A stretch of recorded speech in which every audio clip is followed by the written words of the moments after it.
Bonjour à tous et merci d'être fidèles à KTV, Kwezi FM, mais également le live Facebook de KTV ce matin. Vous êtes nombreux à nous suivre. Merci de votre fidélité. Notre premier temps de parole, nous l'avons annoncé depuis ce matin, nous allons la recevoir. Elle est déjà sur notre plateau, Madame Hassani Sandia. Oui, cette histoire ne vous a pas échappé. Aujourd'hui, cette dame opposée à Somako, dans sa demeure du côté de Tsunzu, aujourd'hui, elle aimerait récupérer son bien, récupérer sa maison, mais c'est chose impossible. On va d'abord l'accueillir. Madame Hassani Sandia, bonjour et bienvenue. Bonjour. Bonjour. Alors, Madame Hassani Sandia, on aimerait d'abord comprendre ce qui s'est passé réellement. Vous et Somako, l'histoire commence quand et comment ça s'est passé? Est-ce que vous aviez, une convention avec les magasins Somako ou pas? Comment Somako a atterri dans votre maison? La Somako est venue chez moi. C'était pas lui qu'on avait parlé, mais il y avait Franck PC qui était venu et puis on a fait le bail avec lui. Et puis à un moment donné, il m'a dit qu'il a des problèmes, donc il veut que j'accepte des chèques de quelqu'un d'autre. Donc j'ai accepté, et puis après ils m'ont dit non, on doit changer parce que la Somako il ne va plus accepter de nous donner des marchandises. Donc j'ai accepté, j'ai pris le chèque et puis on a changé le bail. Et puis quand on a changé le bail, lui, il est venu me dire comme quoi je dois prendre le magasin. Moi j'ai dit mais moi je ne peux pas. Donc il m'a dit donc je vais vendre le fonds de commerce. Donc j'ai dit d'accord, allez-y. Donc, après avoir vendu le fonds de commerce, moi, je suis restée chez moi, j'ai attendu, j'ai rien vu. Mais je ne savais pas à qui il a vendu le fonds de commerce. Donc, après, j'ai posé des questions. On m'a dit que ça a été vendu à la Somako. Je suis allée à la Somako à Kaweni, j'ai parlé, il me dit viens la semaine prochaine, viens la semaine d'après, viens comme ça. Mais quand je vais là-bas, aujourd'hui il me dit autre chose, quand j'arrive il me dit autre chose, et ça change comme ça. Et puis un jour sa femme est venue, et ils ont parlé leur langue. Moi, je ne comprenais rien. Mais après, ils ont fini par parler français. J'ai compris que moi, je vais là-bas pour les emmerder. Et la maison, ce n'est pas une maison, c'est une poubelle. Et puis là, j'étais fâchée. J'ai fait une lettre comme quoi ils doivent partir. Ça, c'était en 2012. Wow. Donc, j'ai fait la lettre, j'ai envoyé là-bas. Et puis... Je suis restée. Je suis allée voir l'avocat, j'ai déposé tous mes papiers, j'ai expliqué. Mais en fin de compte, c'est moi qui ai eu une amende de 42 000 euros. J'ai dit, mais j'ai une amende de 42 000 euros, ma maison est tout pourrie, ils ont tout cassé, ils ont tout... Et aujourd'hui, on me dit encore d'aller payer 42 000. J'ai dit, mais moi, je ne peux pas. J'ai pris mon dossier, je suis allée à La Réunion, j'ai pris un autre avocat là-bas. Et l'avocat, il m'a expliqué mon dossier. Là, ils ont fait tous les moyens de bousiller, comme quoi, s'il y a un autre avocat qui prend le dossier pour qu'ils ne peuvent plus continuer, ce qui a été marqué. Mais il m'a dit, ne t'en fais pas, on va faire le nécessaire. Donc on a fait le nécessaire, et puis je lui ai dit comme quoi la maison est pourrie. Donc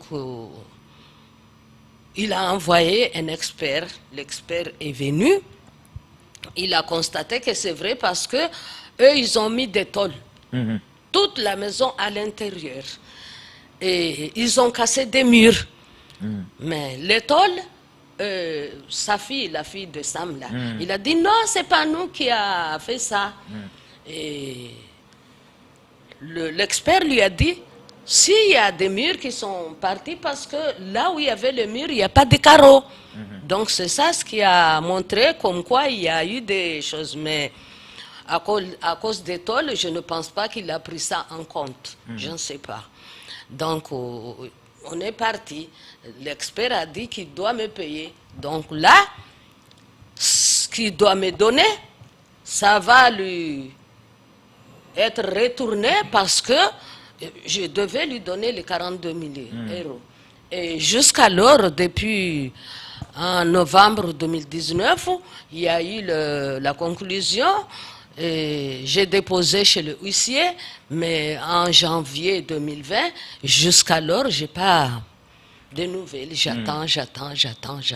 Vous parlez d'une amende de 42 000 euros, mais pourquoi en fait? Parce que moi, je lui ai dit de partir. Le bail que j'avais fait avec Franck PC. Franck PC et COSAM, c'était pour 9 ans. Donc en 2012, c'était pas 9 ans. Donc là, on m'a dit vous lui avez demandé de partir juste au moment où vous avez remarqué qu'en fait, le fonds de commerce a été vendu, c'est quelqu'un d'autre maintenant qui prend la maison. Voilà. À cause de ça, en plus, la deuxième chose, c'est que eux, ils ont pris, mais ils viennent pas me voir, ils parlent pas avec moi, ils me disent rien. Est-ce que au départ, quand Franck PC vous dit qu'il a un problème, faudrait que vous acceptez les chèques de quelqu'un d'autre, c'était bien marqué, chèque de Somaco. Non. Oui, c'était des chèques de qui? Du monsieur là, l'autre Kosam. monsieur Kosam, lui il avait des Somaco en petit air.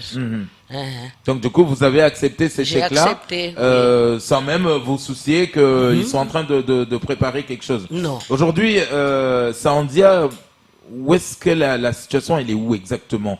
Est-ce que la famille est solide avec vous? Vous allez toujours au combat? Vous voulez votre maison? Est-ce que vous avez compris que Sam Aziz a les bras longs, donc il a l'argent pour payer les avocats? Vous pouvez pas lutter contre lui. Comment vous allez faire là aujourd'hui, concrètement? Ah, c'est vrai, moi je peux pas payer comme lui. Moi je peux pas payer comme lui. Et ensuite, moi avec mes enfants, nous on est solidaires. Donc moi je vais continuer, je vais pas arrêter. Je vais pas arrêter. J'ai commencé avec Mansour Kamardine, je suis allé avec M. Akoun.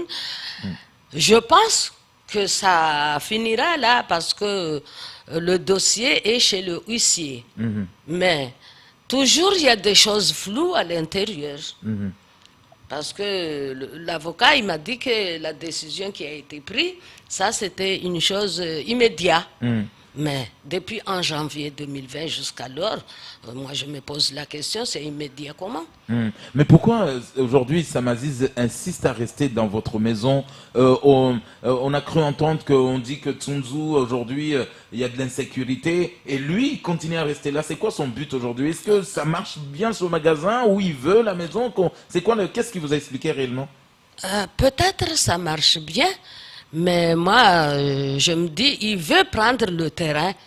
Il n'a pas besoin de la maison. C'est le terrain qu'il veut. Il veut prendre le terrain. Parce que quand j'étais avec Mansour, Mansour, il m'a dit que va voir à France Domaine. Il a déposé un papier là-bas comme quoi il veut prendre le terrain. Et je suis allé là-bas, on m'a dit oui. Donc, et puis il y a la DEAL, j'y vais là-bas tout le temps. On m'explique des choses. Je vois que avec la préfecture, la DEAL, eux, ils sont avec Sam. Et quand la préfecture il fait des réunions, il appelle Sam au lieu de m'appeler moi. Il appelle Sam, ils font les réunions là-bas, moi je ne sais pas. Ouais, moi je ne sais pas. Mais normalement, depuis que j'ai le terrain, j'avais peut-être 10, 11 ans que ma mère habitait là.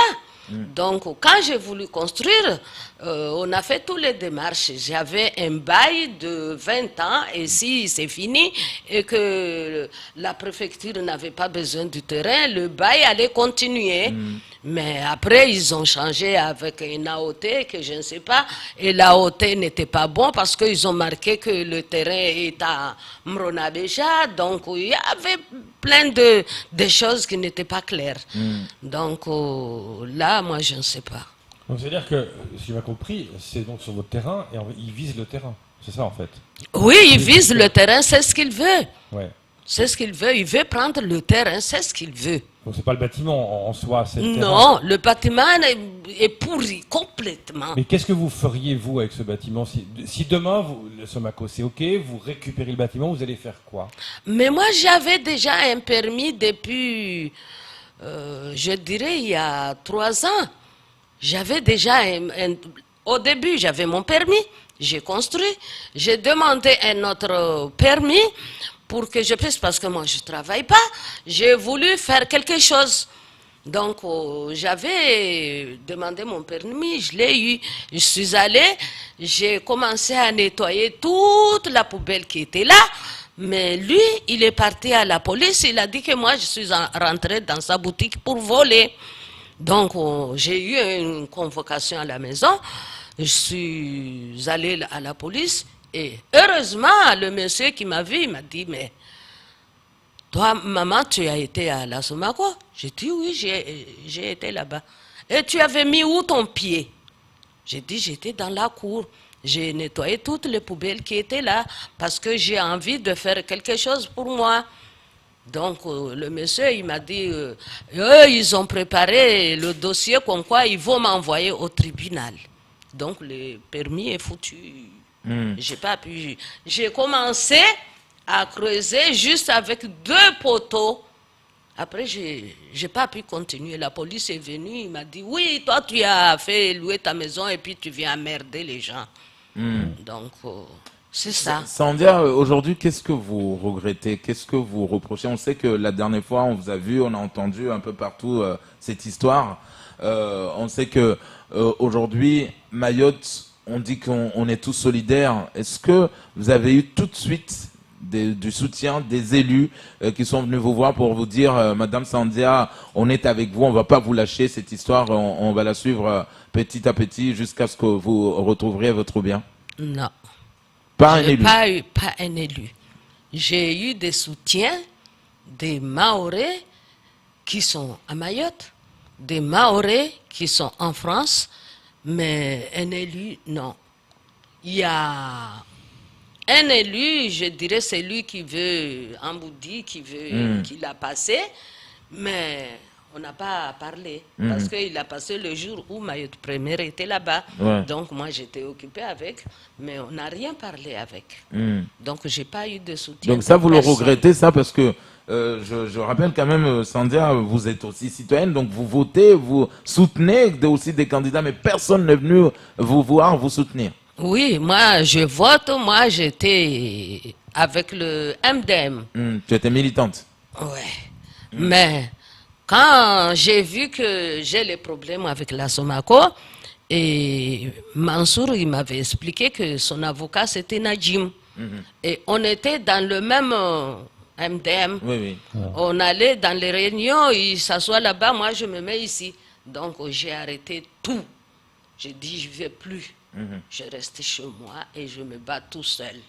Donc depuis, je ne suis pas allée. Mais justement, c'est pas trop compliqué pour vous de vous battre toute seule? Mais il n'y a personne qui veut comprendre ma situation. Personne. Il n'y a personne.